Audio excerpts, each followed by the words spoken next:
사랑하는 초업제교회 성도 여러분, 유튜브 시청자, 구독자 여러분 반갑습니다. 김정빈 목사입니다. 간밤에도 평안히 잘 주무셨습니까? 오늘은 2026년 1월 21일 목요일 아침입니다. 22일 목요일 아침입니다. 오늘도 주 안에서 복된 날 되시기를 주의 이름으로 축원드립니다. 자, 기도하고 오늘의 말씀 묵상을 시작합니다. 하나님 감사합니다. 간밤에도 지켜주시고 또 이렇게 좋은 날 우리에게 선물로 주시니 감사합니다. 오늘도 주신 귀한 하루 주의 뜻대로 하나님의 영광을 드러내며 살아가는 좋은 날 되게 하여 주시옵소서. 이 하루를 통하여 하나님 영광받아 주시옵소서. 이 시간도 큐티할 때 하나님 음성 듣게 하시고 주의 뜻을 분별하는 복된 시간 되어서 정말 순종의 하루가 될 수 있도록 축복하여 주옵소서. 모든 것 주께 의탁하며 예수님 이름으로 간절히 기도하옵나이다. 아멘. 할렐루야. 좋은 아침입니다. 오늘 함께 말씀 묵상하실 본문의 말씀은 마태복음 5장입니다. 27절부터 37절의 말씀입니다. 개역 개정판으로 우리 한번 다 같이 읽도록 하겠습니다. 또 간음하지 말라 하였다는 것을 너희가 들었으나 나는 너희에게 이르노니 음욕을 품고 여자를 보는 자마다 마음에 이미 간음하였느니라. 만일 내 오른눈이 너를 실족하게 하거든 빼어내버리라. 내 백체 중 하나가 없어지고 온몸이 지옥에 던져지지 않는 것이 유익하며 또한 만일 내 오른손이 너를 실족하게 하거든 찍어내버리라. 내 백체 중 하나가 없어지고 온몸이 지옥에 던져지지 않는 것이 유익하니라. 또 일렀을 때 누구든지 아내를 버리려거든 이혼 증서를 줄 것이라 하였으나 나는 너희에게 이르노니 누구든지 음행한 이유 없이 아내를 버리면 이는 그로 간음하게 하며 또 누구든지 버림받은 여자에게 장가드는 자도 간음하니라. 또 옛사람에게 말한 바 흠맹세를 하지 말고 내 맹세한 것을 주께 지키라 하였다는 것을 너희가 들었으나 나는 너희에게 이르노니 도무지 맹세하지 말지니 하늘로도 하지 말라. 이는 하나님의 보좌임이요 땅으로도 하지 말라. 이는 하나님의 발등상임이요 예루살렘으로도 하지 말라. 이는 큰 임금의 성임이요 내 머리로도 하지 말라. 이는 내가 한토록도 희고 검게 할 수 없습니다. 오직 너희 말은 옳다 옳다 아니다 아니라 하라. 이에서 지나는 것은 악으로부터 나느니라. 아멘. 오늘도 먼저 주의할 때 은혜 받으시기를 바랍니다. 자, 27절부터 30절 말씀은 간음에 대한 예수님의 새로운 해석이 나오고 있습니다. 예수님은 간음하지 말라는 계명을 해석을 하십니다. 구약에서 간음은 기혼자가 배우자 외에 다른 이성과 성관계를 맺는 것입니다. 율법에서 간음 행위는 실제로 드러난 음행을 가리키며 반드시 법의 판단을 받아야 했습니다. 그러나 예수님은 하나님이 이 율법을 주실 원래 의미를 밝히십니다. 여자를 음행의 목적으로 보는 것도 간음입니다. 여자, 우리 귀내라 하는데 여자는 결혼한 여자, 즉 타인의 아내를 말합니다. 예수님의 해석에 따르면 남의 아내를 간음할 목적으로 기회를 엿보는 사람은 간음죄를 지은 것과 같다고 할 수 있죠. 하나님은 마음을 보시기 때문입니다. 예수님은 몸의 일부가 실족하게 만든다면 차라리 그것 없이 지옥의 형벌을 피하는 것이 낫다라고 경고하십니다. 눈은 의도와 관련이 있고 손은 행위를 의미하므로 남의 아내를 탐욕으로 본 죄에 상응하는 형벌로 눈이 뽑혀야 합니다. 눈이나 손이 잘리는 것이 지옥에 던져지는 비극보다 낫습니다. 이런 표현은 문자적 지시가 아니라 과장법이지만 예수님은 그만큼 하늘나라의 자녀는 마음의 의도까지 심판하시는 하나님의 눈을 의식하고 살아야 할 것을 강조합니다. 그냥 넘기기 쉬운 마음의 죄 역시 심각한 것입니다. 예수님은 제7계명의 적용 범위를 마음에까지 넓히십니다. 즉 예수님은 계명의 원래 의도를 밝혀주심으로써 제자들이 실천해야 하는 더 나은 의를 가르치십니다. 아멘. 자, 31절에서 32절 말씀은 이혼에 대한 또 해석이 나오고 있습니다. 더 나은 의를 위한 세 번째 예는 바로 이혼입니다. 이혼은 앞에 간음과 연결이 되는 주제입니다. 본문을 신명기 24장 1절에서 4절을 배경으로 하며 마태복음 19장 3절에서 9절에서 자세히 설명될 것입니다. 옛사람들을 이혼하는 자는 아내에게 이혼 증서를 주라는 명령을 들었습니다. 신명기 24장 1절이죠. 이혼 증서는 여자를 보호하는 것이 목적이었습니다. 그러나 예수님은 음행의 경우 외에 아내와 이혼하는 자마다 여자가 간음하게 하는 것이고 이혼한 여자와 결혼하는 남자마다 간음하게 하는 것이라고 말씀하십니다. 이혼 증서는 재혼할 수 있는 권한을 의미했고 여자를 보호하는 기능을 했기 때문에 재혼이 금지된 것은 아니었습니다. 어떤 남편이 아내가 음행했기 때문에 이혼하고 이후 다른 여자와 재혼하는 것은 간음이 아닙니다. 여자가 남편의 간음으로 이혼하는 경우에는 재혼이 가능했습니다.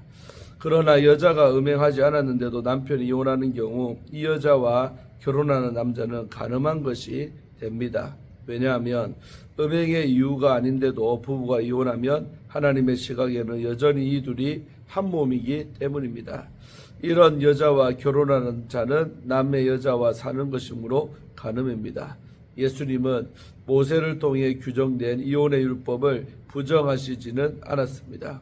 예수님은 신명기 24장 1절에서 4절에 담긴 하나님의 뜻을 알리면서 이 본문을 이혼을 쉽게 하는데 이용하지 말 것을 경고하십니다. 신명기에 있는 이혼 규례는 하나님이 인간의 완악함 때문에 허락하신 것입니다.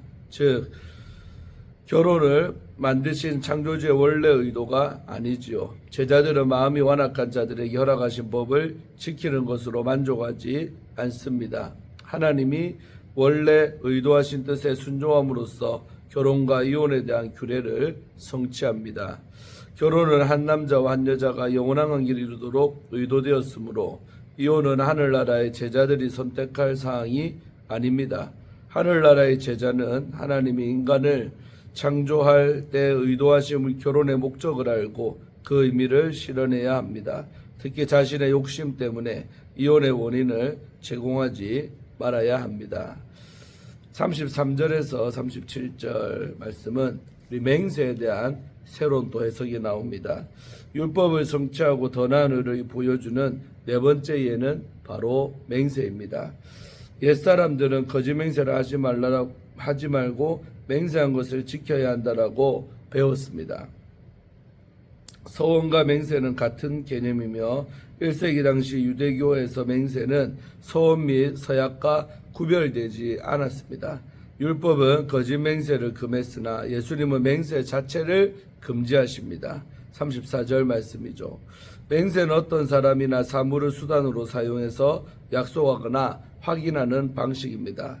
고대 사회에서는 신이 맹세의 가장 강력한 수단이었습니다. 하늘, 땅, 예루살렘, 머리는 당시 유대인들이 실제로 사용했던 맹세의 수단이었습니다.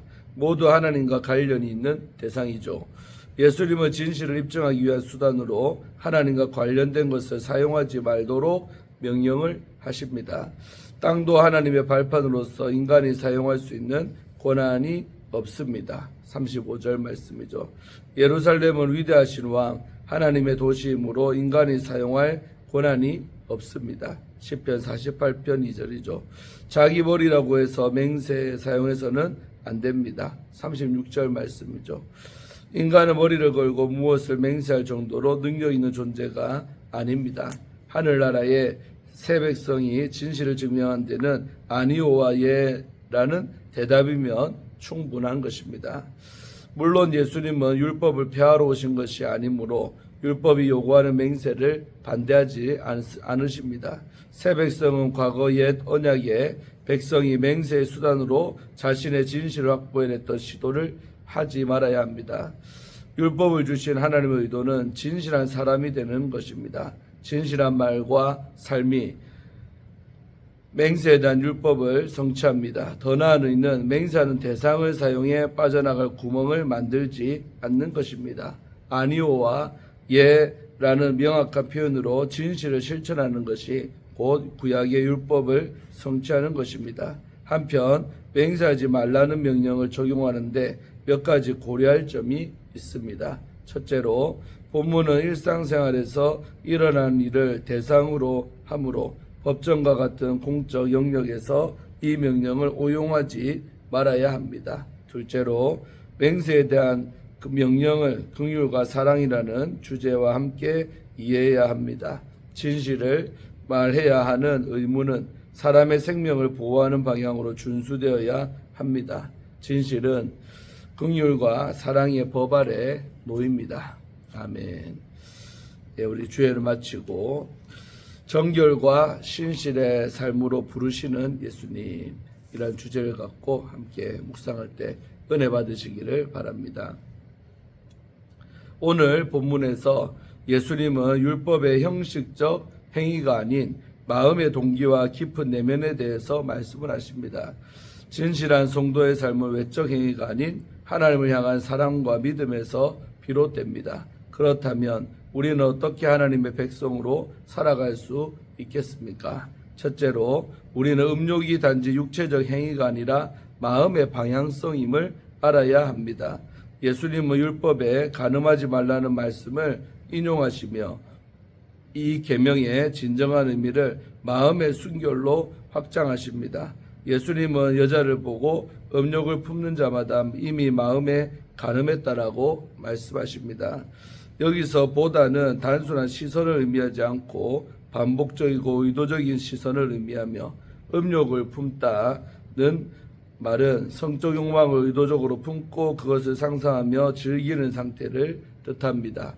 이는 단순한 유혹이나 순간의 생각을 넘어 그 마음이 하나님이 아닌 자기 욕망을 따르고 있음을 드러내는 것입니다. 사랑하는 성도 여러분, 우리도 삶의 방향성을 점검해야 합니다. 음욕은 단지 육체의 죄로 끝나지 않고 마음과 관계, 그 하나님 앞에서의 신실함을 무너뜨리는 무서운 죄입니다. 그러므로 우리는 날마다 말씀과 기도로 우리의 시선을 정결하게 하며 성령의 도우심을 구해야 합니다. 삶의 자리에서 우리의 시선과 또 생각을 거룩하게 지켜나가는 성도가 되기를 주의 이름으로 소망합니다. 둘째로 우리는 이혼을 악용해 하나님의 창조 질서를 깨뜨리는 죄를 경계해야 합니다. 예수님은 간음하지 말라는 계명의 연장선상에서 이혼에 관해서도 가르칩니다. 음행의 사유가 아님에도 아내를 버리는 것은 한 여인을 음행에 빠뜨리는 죄, 그녀와 다시 결혼할 남자도 간음하게 만드는 행위임을 지적하십니다. 성적 부정 외의 사유로 이혼하는 것은 하나님의 창조 질서, 즉 한 몸이 되는 결혼의 언약을 파괴하는 일입니다. 예수님은 이 말씀을 통해 결혼이 단순한 계약이 아니라 하나님 앞에서 맺은 거룩한 언약임을 다시금 상기시킵니다. 사랑하는 우리 성도 여러분, 우리는 결혼 언약의 본질을 이해하고 회복과 용서를 통해 관계를 지켜가려 노력해야 합니다. 주님은 깨진 관계를 회복시키는 분이십니다. 귀여운 우리 성도들은 가정과 부부관계를 말씀으로 세우며 성령의 인도하심을 구해야 합니다. 우리의 가정이 하나님 나라의 모형으로서 세상 속에 선한 영향력을 끼치기를 간절히 소망합니다. 마지막으로 우리는 진실한 말과 행동으로 하나님과 이웃 앞에서 신뢰를 쌓아야 합니다. 예수님은 맹세에 대해 말씀합니다. 당시 유대사회는 맹세에 대한 복잡한 규정을 가지고 있었고 어떤 맹세는 지켜야 하고 어떤 맹세는 안 지켜도 된다고 여기는 풍조가 있었습니다. 하지만 예수님은 그러한 관행을 단호히 거절하시며 맹세 없이도 성도의 말을 신뢰를 받아야 한다라고 가르치십니다. 맹세는 결국은 자신의 말에 대한 신뢰가 부족할 때 사용하는 도구입니다. 따라서 하나님의 백성은 진실한 말, 정직한 말, 변함없는 말로 살아야 합니다. 사랑하는 여러분, 우리의 말은 하나님을 향한 고백이며 동시에 이웃과 신뢰를 쌓는 기초가 됩니다. 우리의 말이 하나님 앞에서 얼마나 진실한지를 돌아보며 정직과 신뢰의 문화가 우리의 공동체 속에 회복되기를 기도합니다. 사랑하는 성도 여러분, 오늘 본문은 우리에게 율법의 참된 의미를 가르쳐 줍니다. 주님은 단지 외적인 죄의 행위를 다스리는 분이 아니라 마음의 중심을 보시는 분입니다. 음욕, 이혼, 맹세에 대한 가르침은 결국 하나의 주체로 이어집니다. 그것은 마음의 순결입니다. 마음이 정결하지 않으면 시선과 말, 관계 속에서 죄가 드러납니다. 우리가 마음을 지킬 때 주님의 은혜 안에서 순결한 삶을 살아갈 수가 있습니다.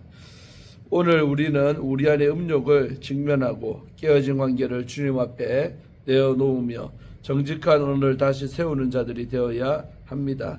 이러한 삶을 통해 하나님 나라의 백성으로서 빛과 소금의 역할을 감당하는 성도가 되시기를 기도드립니다. 아멘. 마지막으로 우리 강정훈 목사님이 쓴 모세도 그랬어 라는 우리 두란노서원에서 나온 책의 일부분을 읽고 마치겠습니다. 광야에서조차 볼품이 없는 아카시아, 우리 아카시아 궤는 조각과 불살렐이 하나님의 명대로 순금으로 안팎을 감쌌을 때 순금법궤가 되어 하나님의 영광이 임하는 귀하디 귀한 나무가 됩니다. 물론 시띠나무로 만들어진 법궤가 금으로 쌌다고 엄청난 성물이 되는 것은 아닙니다. 도금된 법궤보다는 속에 담긴 돌판과 만나, 쌍난 지팡이가 있어 귀한 성물이 되었지요.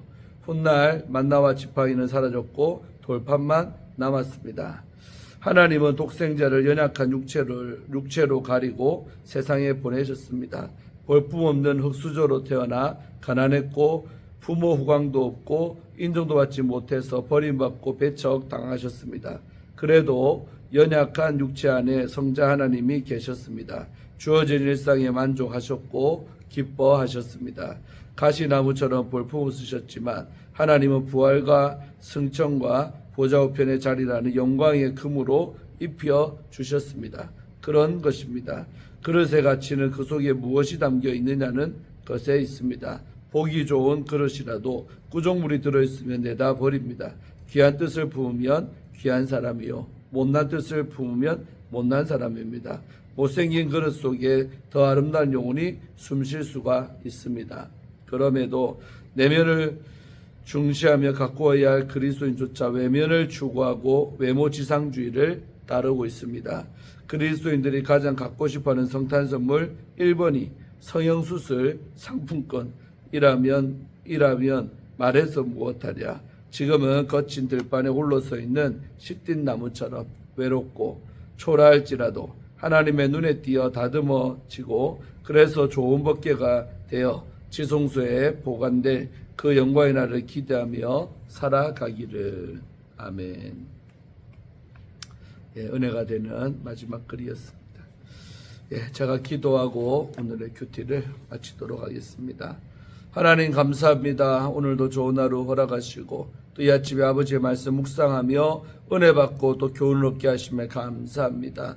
하나님 아버지, 우리의 마음의 중심을 늘 보시는 그 하나님 앞에 우리가 행위이기 전에 우리의 마음까지도 주 앞에 정결해서 정말 하나님 앞에 합한 우리의 심령 상태가 되기를 원합니다. 더 나은 의가 바로 우리의 내면을 말하는 것을 깨달았사오니 늘 우리의 마음까지도 다 보고 계시고 알고 계시는 그 하나님 앞에 정결하고 신실함으로 나아갈 수 있는 저희들이 다 되게 하여 주시옵소서. 정말 시띠나무 같은 우리 인생 가운데 정말 우리 보잘것없는 육체 가운데 하나님의 영이 임했고 예수님 우리 안에 계십니다. 주님 덕분에 우리가 존귀한 자가 되었습니다. 그런 존귀한 자의 정체성을 가지고 오늘 하루도 자존감 높게 하면서 승리하며 살아가는 저희들 다 되게 하여 주시옵소서. 왕같은 제사장이요 거룩한 나라요 하나님의 소유된 백성이라는 것을 늘 자각하며 자부심 가지고 살아가는 주의 백성들이 다 되게 하여 주옵소서.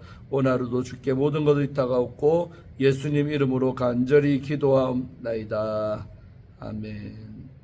할렐루야. 오늘도 좋은 하루 되시기를 바랍니다. 내일 아침에 또 뵙겠습니다. 샬롬.